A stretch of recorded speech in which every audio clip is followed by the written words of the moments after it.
बिस्मिल्लाहिर्रहमानिर्रहीम। I am Amirul Hasan advocate and you are watching my YouTube channel the Legal Thought Academy. आज का हमारा topic तलाक के हवाले से है कि पाकिस्तान का कानून तलाक देने का क्या तरीका बताता है। तो इस हवाले से section 7 of Muslim family law ordinance regulate किया गया, जो कि तलाक का प्रोसीजर बताता है। अच्छा, इसमें अब होता ही है कि शोहर ने चाहे अपनी बीवी को तलाक वो ओरली दे या रिटर्न फॉर्म में दे। ओरली का मतलब है कि जुबानी, बाय वर्ड्स जुबानी वो तलाक दे, या रिटर्न फॉर्म में लिख के वो अपनी बीवी को तलाक दे, तो उसने तलाक का नोटिस मुतल्लिका यूनियन कौंसिल में भिजवाना होता है। ये नोटिस भिजवाना उस पर लाजम है। अगर वो नोटिस नहीं भिजवाता तो section 7 subsection 2 of Muslim family law ordinance 1961 के अंडर उसकी सजा है, जो कि 1 साल कैद और 5,000 रुपये तक जुर्माना है। अच्छा, अब क्वेश्चन अराइज होता है कि मुतल्लिका यूनियन कौंसिल कौन सी है, किस यूनियन कौंसिल में नोटिस भिजवाना है शोहर ने तलाक का। तो ये यूनियन कौंसिल वो वाली होगी जहां पर उसकी बीवी रह रही होगी, जहां पर उसकी बीवी रहायश पजीर है, उसकी जो यूनियन कौंसिल है वहां पर उसने तलाक का नोटिस भिजवाना है।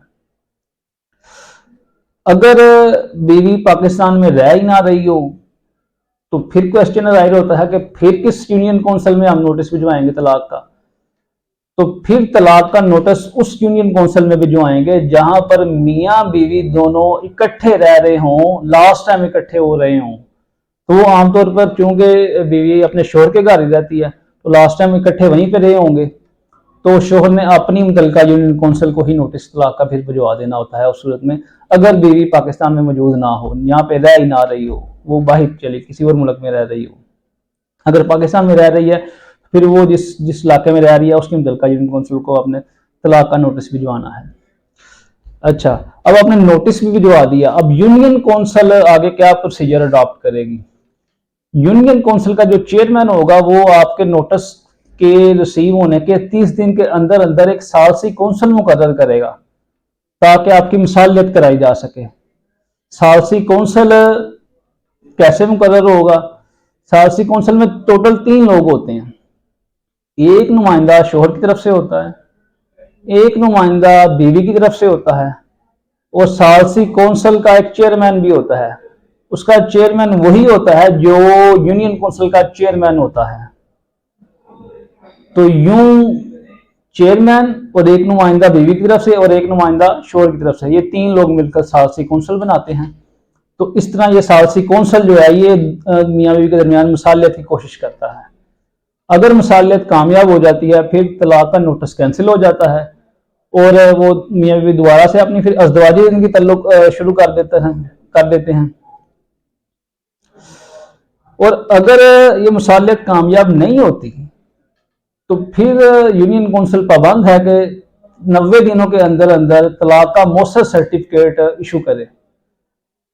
अच्छा, अब एक बात आपने यहाँ पे ज़हन में रखनी है कि ये 90 दिन का दौरानिया थोड़ा सा तब्दील हो जाता है इस सूरत में अगर बीवी जो है वो हामला हो जिस वक्त आपने तलाक दी है। अगर बीवी को तलाक देते वक्त बीवी हामला थी तो फिर ये मौसर सर्टिफिकेट 90 दिन या जब उसकी प्रेगनेंसी खत्म हो, इन दोनों में से जो बाद में होगा तब इशू किया जाएगा तलाक का मौसर सर्टिफिकेट। यानी कि अगर प्रेगनेंसी खत्म हो गई है 90 दिन से पहले ही, तो फिर जब 90 दिन पूरे होंगे तलाक को तब उसको मौसर सर्टिफिकेट इशू किया जाएगा। और अगर 90 दिन पहले खत्म हो गए हैं, तलाक देने के बाद 90 दिन पहले खत्म हो गए हैं लेकिन प्रेगनेंसी भी खत्म नहीं हुई, बच्चा भी डिलीवर नहीं हुआ, तो फिर जब प्रेगनेंसी खत्म होगी, जब बच्चा डिलीवर होगा तब मौसर सर्टिफिकेट इशू किया जाएगा। उससे पहले मौसर सर्टिफिकेट इशू नहीं किया जाएगा। तो ये था तलाक का प्रोसीजर पाकिस्तान में। अच्छा, हम समटाइम्स देखते हैं कि तलाक के 3 नोटिस भिजवाए जाते हैं आमतौर पर बीवी को। तलाक के अव्वल पहले वो भिजवाते हैं, उसके 1 माह बाद फिर तलाक के दोम नोटिस दोम, फिर उसके 1 माह बाद तीसरे महीने में तलाक के सोम। यूं 3 नोटिस भिजवाए जाते हैं। ये इन 3 नोटिस भिजवाने की जरूरत नहीं होती। एक नोटिस भी भिजवा दिया जाए तो उसके 90 दिनों के बाद आपको मौसर सर्टिफिकेट मिल जाता है तलाक का। 3 नोटिस भिजवाने का मकसद ये होता है कि आपने उसको 3 दफा तलाक दे दी अपनी बीवी को, 3 दफा तलाक दे दी जाए तो दोबारा उससे शादी करना, दोबारा उससे निकाह करना जायज नहीं है विदाउट एन इंटरवेनिंग मैरिज, जिसे आमतौर पर हलाला भी कहा जाता है।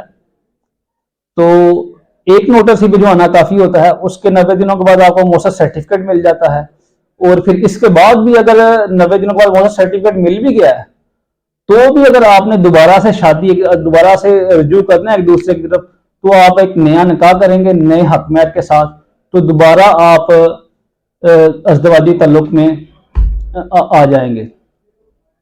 लेकिन अगर आपने इसको 3 नोटिस भिजवा दिए हो तो फिर आप दोबारा से निकाह नहीं कर सकते आपस में, दोनों साबका मियां बीवी, बगैर किसी इंटरवेनिंग मैरिज के। किसी मतलब ये कि बीवी किसी और मर्द से शादी करे, वहां से उसको तलाक हो या वो शोहर फोत हो जाए, तो उसके बाद फिर दोबारा अपने साबका शोहर से बीवी शादी कर सकती है।